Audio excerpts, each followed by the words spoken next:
کہ بیٹھے رہو کہ کتاب کا بھی مطالعہ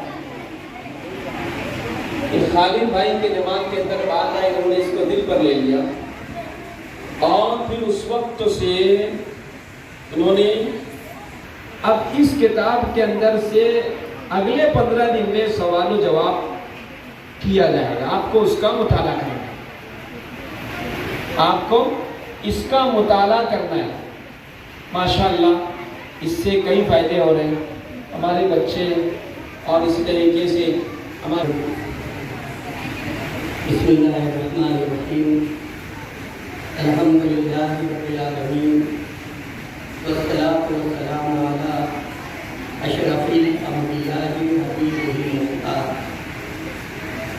آج کے اس مذہبی پروگرام، معلوماتی پروگرام، بلکہ 5 منٹ کا جو یہ مدرسہ ہے سوال و جواب کا، اس بابرکت پروگرام کی صدر محترم بابرکت شخصیت حضرت مولانا مفتی محمد اسماعیل صاحب، محترم حاضرین، میری بساط نہیں، میری اوقات نہیں، میں ان علماء دین کے موجودگی میں کچھ کہوں، اس لیے کہ سچی بات یہ ہے کہ میں بے پڑھا لکھا آدمی ہوں، لیکن میں جس مذہب کا ماننے والا ہوں، آپ جس مذہب کے ماننے والے ہیں، اس مذہب میں بڑی آسانی ہے، اور اس مذہب نے زندگی جینے کا بہت آسان طریقہ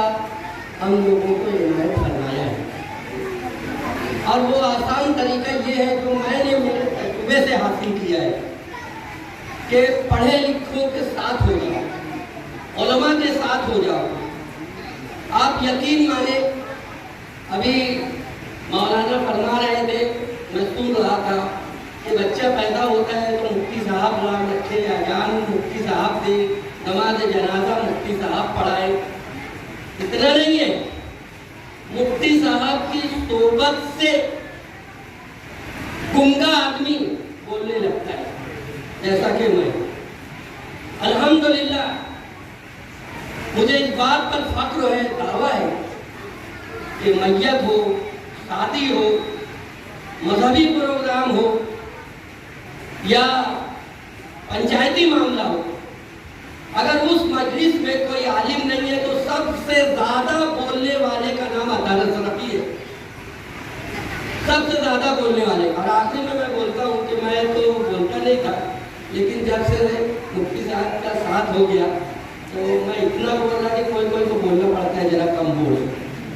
بہرحال یہ جو پروگرام ہے، الحمدللہ یہ پروگرام کرنے والے جب مجھ جیسے سے اتنا جٹے تھے، چاچا آپ کو آنا ہے، چاچا آپ کو رہنا ہے، چاچا، تو اس سے ان کی نیت اور ان کے خلوص کا پتہ چلتا ہے، اور یہ آپ سب حاضرین کی موجودگی اس بات کی دلیل ہے۔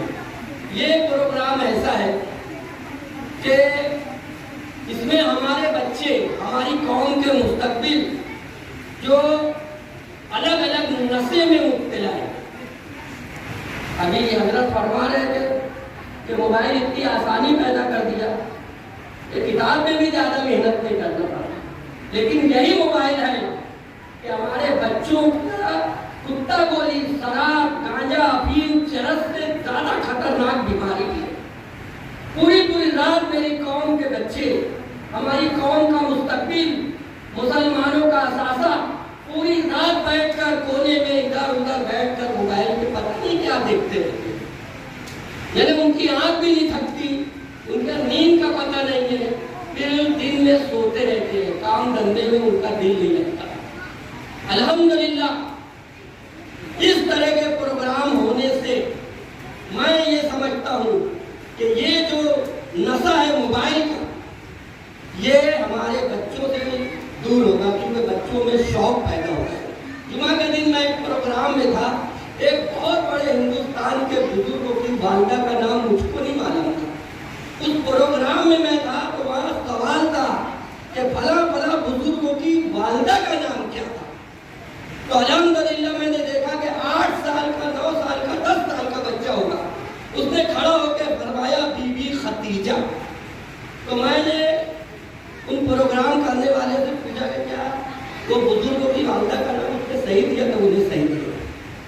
وہاں پر پوچھا گیا کہ سیدنا ابو بکر صدیق رضی اللہ تعالیٰ عنہ جب اسلام نہیں، آقا صلی اللہ علیہ وسلم نے اسلام کا پرچار نہیں شروع کیا تھا تو اس وقت کون سا مذہب رکھتے؟ تو بڑی بات ہے کہ ہمارے بچے یہ بتائیں۔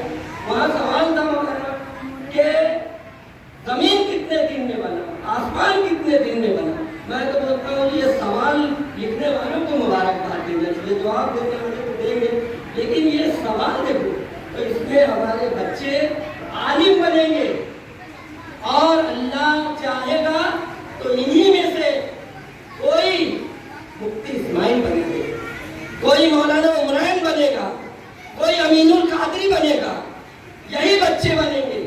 تو ہمیں چاہیے کہ ہمارے ان بچوں کو اس طرح کے پروگرام کرنا چاہیے، اور یقیناً اس کا پورا سیرا آفتاب سر یہ مالیگاؤں کی وہ ذات ہے، وہ شخصیت ہے جن کا شوق تھا، جنہوں نے پوری زندگی اس پر لگا دیا کہ ہر گلی، ہر محلہ، یعنی ایک محلے میں 10 مدرسہ میں دیکھا ہوں کہ پڑھانے والے داڑھی نہیں ہے لیکن وہ قرآن پڑھا رہے۔ تو ایسا ایک ماحول بنایا آفتاب سر نے، اور ہم لوگ کو بھی اللہ تعالیٰ اس کی توفیق دے۔ میں یقین مانو اللہ بہتر جانتا ہے، خانہ خدا میں کھڑا ہوں کہ مفتی صاحب کے ساتھ رہنے میں اللہ نے اپنے فضل و کرم سے جو عزت سے نوازا ہے، جس گلی سے، جس محلے سے میں گزرتا ہوں تو صرف ایک عالم کی جوتی سیدھی کرنے کا تو بہت اللہ نے مجھے یہ عزت دی ہے۔ تو علماء کا کیا مقام ہے؟ میں نے اپنے علماء سے سنا ہے کہ جب دین کی تعلیم حاصل کرنے کے لیے بچے گھر سے نکلتے ہیں تو فرشتے پر بچھاتے ہیں۔ ذرا سوچو، ہم جس مذہب کے ماننے والے ہیں ہم کو لگنا چاہیے۔ بہرحال اللہ ان لوگوں کو جزائے خیر دے، اور پروگرام اس طرح کا ہونا چاہیے۔ اللہ تعالیٰ نے بڑا فضل و کرم ہے کہ مجھے بھی اس پروگرام میں شامل ہونے کی توفیق عطا فرمائی۔ میں تمام منتظمین کو دل کی گہرائیوں سے مبارکباد دیتا ہوں۔ اللہ تعالیٰ آپ لوگوں کی خدمات کو قبول کرے، اور یہاں جو لوگ موجود ہیں ان سے میری گزارش ہے، دیکھیے ہر گھر میں اختلاف ہے، ہر 2 فرد میں اختلاف ہے۔ اگر 3 آدمی ہیں تو جب ایک ہٹتا ہے تو دوسرے کی برائی کرتا ہے، لیکن اس بات پر آپ متفق رہے کہ ہمیں علماء کے ساتھ رہنا ہے، علماء سے دوستی کرنا ہے، علماء کی صحبت اپنے بچوں کو، اپنی نسل کو اگر ہم ان کی دوستی، ان کی صحبت میں شامل کر لیے تو یقین مانیے کہ ہمارا معاشرہ تباہ ہونے سے بچ جائے گا، ہماری نسل برباد ہونے سے بچ جائے گی، اور ہم لوگوں کو زیادہ فکر کرنے کی ضرورت نہیں رہے گی، کیونکہ ہم مطمئن رہیں گے کہ ہمارا بچہ فلاں فلاں پڑھے لکھے کے ساتھ ہے۔ ہر فیلڈ میں، ہر معاملات میں ہمیں پڑھے لکھوں کے ساتھ رہنا ہے۔ اللہ تعالیٰ ہمیں علماء کی جوتی سیدھی کرنے والوں کے زمرے میں شامل کر لے۔ بہت بہت شکریہ، السلام علیکم۔ اور اسلام معاشرہ کے بعد سے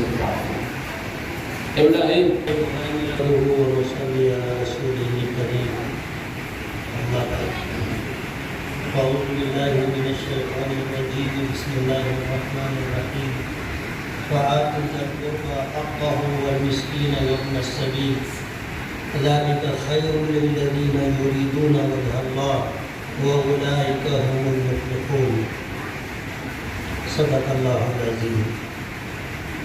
علماء کرام، بزرگوں، دوستوں، ماں اور بہنوں، ایک لمبے وقفے کے بعد آج اصلاح معاشرہ کے عنوان سے ہم لوگ جمع ہوئے۔ آج کے موجودہ دور میں